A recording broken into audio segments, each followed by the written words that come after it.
DElEd world में आपका स्वागत है। आज का टॉपिक है विकास की अवस्थाएं। सामान्यतः विकास की चार ही अवस्थाएं हैं। ज़्यादातर मनोवैज्ञानिकों ने विकास की चार ही अवस्थाएं बताई हैं, जो कि हैं आपकी शैशवावस्था,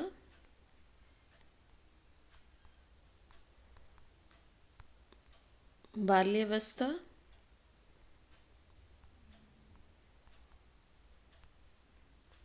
किशोरावस्था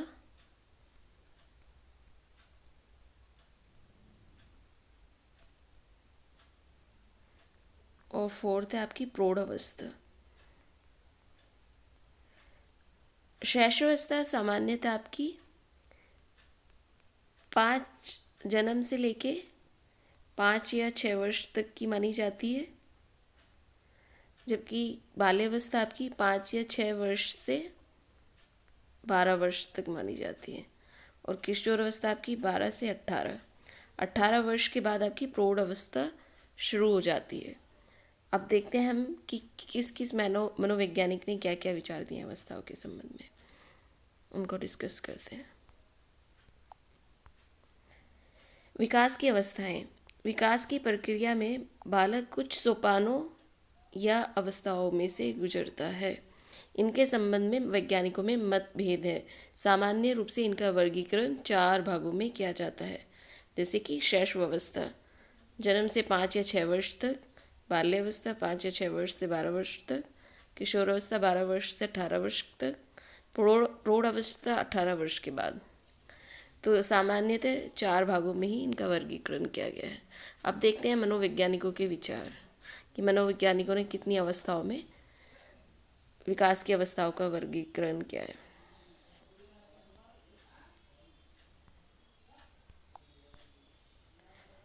रॉस के अनुसार विकास की कितनी अवस्थाएं हैं? 4।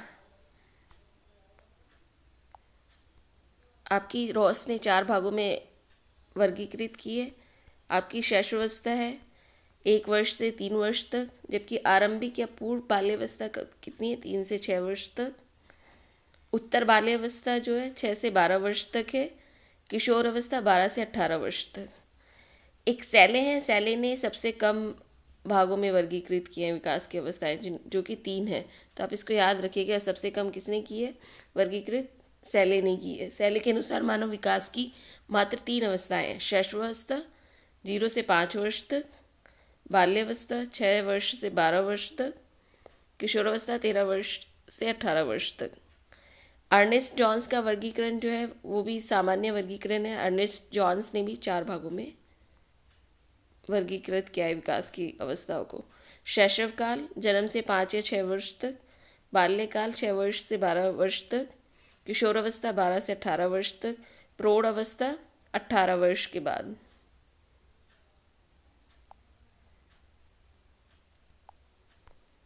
भारतीय दर्शन के अनुसार मानव विकास की अवस्थाएं। भारतीय दर्शन के अनुसार मानव विकास की 7 अवस्थाएं हैं। कितनी अवस्थाएं हैं? 7 अवस्थाएं। कभी कभी पूछ लेते हैं एक नंबर में। वैसे उस तरह के यूनिक क्वेश्चंस आपके पेपर में 15 में से ना, अगर देखा जाए 2 to 3 होते हैं जो थोड़े से आउट ऑफ लीग होते हैं। जनरली तो पेपर उतना टफ होता नहीं है, बहुत ही सिंपल पेपर होता है, लेकिन आप समझ के पढ़ लोगे तो आप 50/50 अटैम्प्ट करके आओगे। तो भारतीय दर्शन के अनुसार मानव विकास की 7 अवस्थाएं हैं। पहली अवस्था है गर्भावस्था, जन्म के समय तक, यानी गर्भाधान से लेकर जन्म के समय तक की जो अवस्था होती है वो होती है गर्भावस्था। शैशवावस्था होती है जन्म से 5 वर्ष तक, बाल्यावस्था होती है 5 वर्ष से 12 वर्ष तक, किशोर अवस्था होती है 12 से 18 वर्ष तक, युवावस्था होती है 18 से 25 वर्ष तक, प्रौढ़ अवस्था होती है 25 से 35 वर्ष तक, और वृद्धावस्था होती है 55 से मृत्यु तक। तो ये भारतीय दर्शन के अनुसार मानव विकास की अवस्थाएं हैं, जिनको 7 भागों में वर्गीकृत किया है।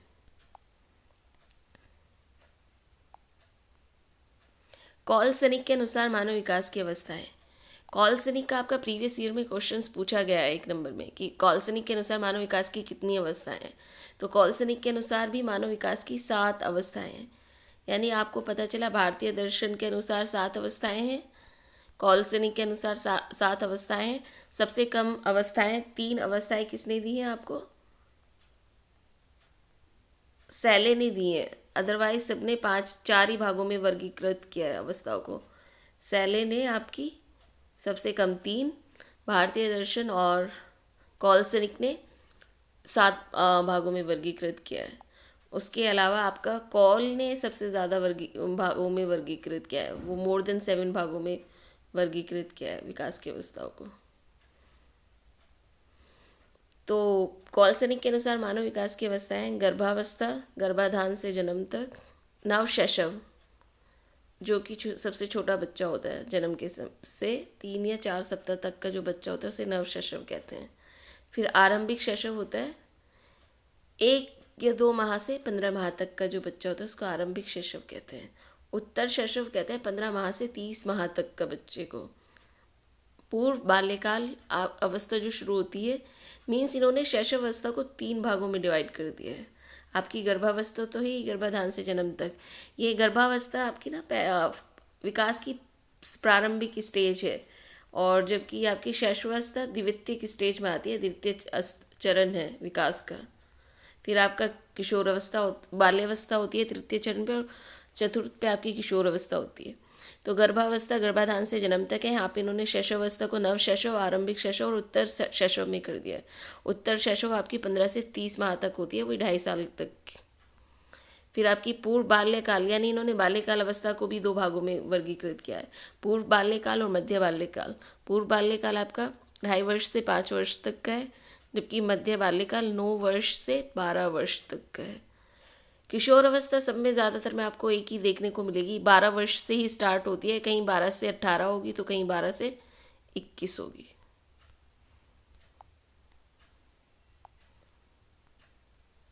आइए कोल ने विकास की अवस्थाओं का वर्गीकरण 12 भागों में वर्गीकृत किया है। कोल ने विकास की अवस्थाओं को, तो शैशवावस्था जो है आपकी इन्फेंसी स्टेज, वो है आपकी जन्म से 2 वर्ष तक। शैशवावस्था इन्होंने जन्म से 2 वर्ष तक लिए, जबकि पूर्व बाल्यावस्था जिसको कहते हैं प्रारंभिक बाल्यावस्था, वो क्या है 2 से 5 वर्ष तक। अब उसके बाद इन्होंने बाल्यावस्था को कितने भागों में विभाजित किया है, तो इन्होंने अगर देखा जाए तो 3 भागों में किया है। पूर्व बाल्यावस्था, प्रारंभिक बाल्यावस्था 2 से 5 वर्ष, मध्य बाल्यावस्था और पूर्व किशोरावस्था या उत्तर बाल्यावस्था। इसी तरह से इन्होंने किशोरावस्था को 3 भागों में विभाजित किया है, प्रारंभिक किशोरावस्था, मध्य किशोरावस्था, उत्तर किशोरावस्था। इसी तरह से इन्होंने प्रौढ़ अवस्था को भी 3 भागों में विभाजित किया है, प्रारंभिक प्रौढ़ अवस्था, मध्य प्रौढ़ अवस्था, उत्तर प्रौढ़ अवस्था। अगर इन्होंने विभाजित नहीं किया तो शैशवावस्था को विभाजित नहीं किया। शैशवावस्था इन्होंने सिर्फ जन्म से 2 वर्ष तक दिखाई है।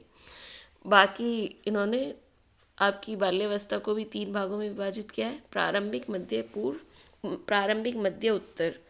किशोर को भी इन्होंने प्रारंभिक, मध्य, उत्तर, और आपकी प्रौढ़ अवस्था को भी प्रारंभिक, मध्य, उत्तर। तो अब देखते हैं प्रारंभिक बाल्यावस्था की स्टेज क्या आती है, 2 से 5 वर्ष, जबकि इन्होंने मध्य बाल्यावस्था में ना बालक और बालिका को अलग अलग से दिखाया है।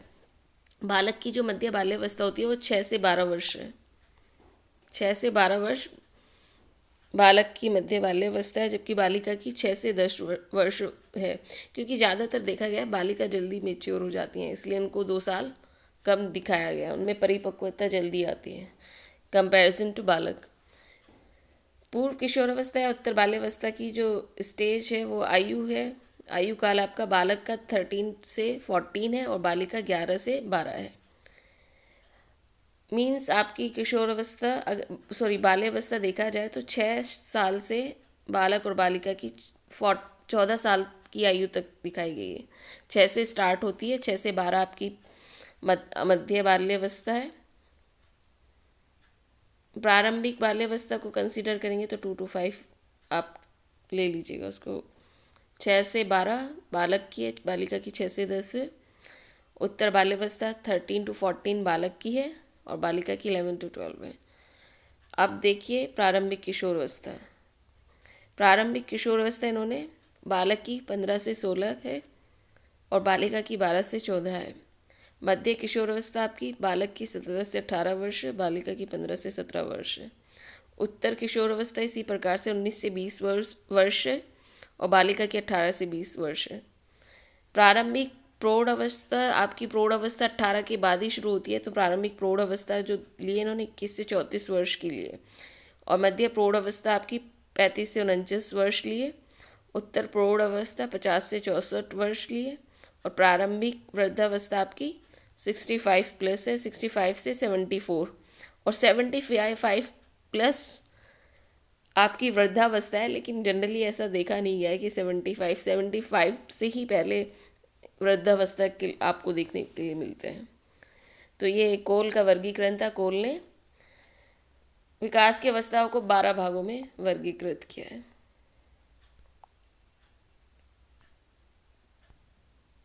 इस वीडियो में सिर्फ इतना ही। हमने सिर्फ विकास की अवस्थाओं को डिस्कस किया और मनोवैज्ञानिकों के विचारों को डिस्कस किया है कि मनोवैज्ञानिकों ने किस प्रकार से वर्गीकृत किया है। तो देखा जाए ज़्यादातर मनोवैज्ञानिकों ने विकास की 4 अवस्थाओं का ही वर्गीकृत किया है: शैशवावस्था, बाल्यावस्था, किशोरावस्था और प्रौढ़ अवस्था।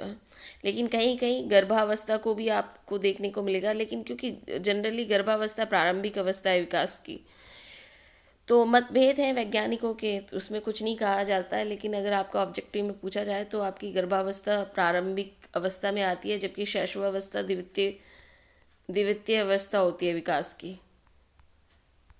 क्योंकि मानव का विकास गर्भाधान से ही प्रारंभ हो जाता है और जो कि मृत्यु पर्यंत रहता है। शैशवावस्था होगी और तृतीय आपकी बाल्यावस्था हो जाएगी।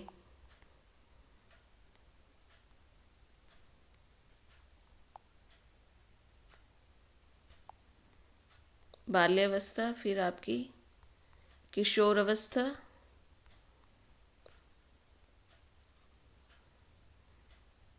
और वर्गीकरण जो किया है वैज्ञानिकों ने, मनोवैज्ञानिकों ने, वो आपका 4 भागों में किया है: शैशवावस्था, बाल्यावस्था, किशोर अवस्था और प्रौढ़ अवस्था।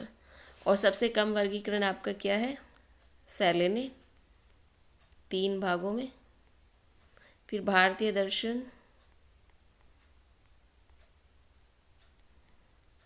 भारतीय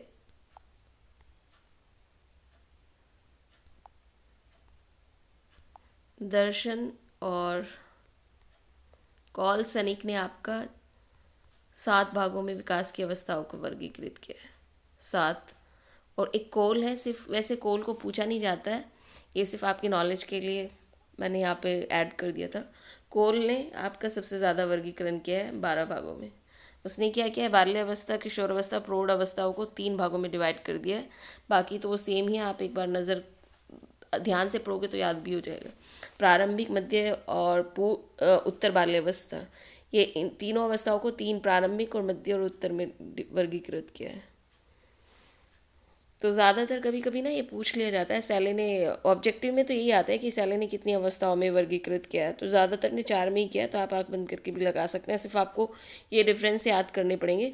इस सैले ने सबसे कम वर्गीकृत किया है 3, भारतीय दर्शन और कॉलसनिक ने 7 अवस्थाओं में वर्गीकृत किया है।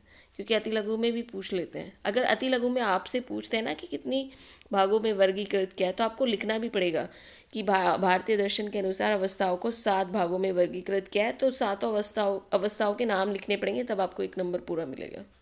ये नहीं कि खाली 7 अवस्थाओं में वर्गीकृत किया है तो आपने लिख दिया, तो वहाँ पे आपको 50% मार्क्स मिलेंगे, यानी 0.5। तो जो नेक्स्ट टॉपिक होगा तो हम डिस्कस करेंगे विकास की अवस्थाएं, शैशवावस्था में होने वाले विकास, बाल्यावस्था के अंतर्गत होने वाले विकास और किशोरावस्था के अंतर्गत होने वाले विकास। वो हमारी नेक्स्ट वीडियो में होगा। और वीडियो पसंद आती है तो लाइक और सब्सक्राइब कीजिए। तब तक के लिए बाय बाय।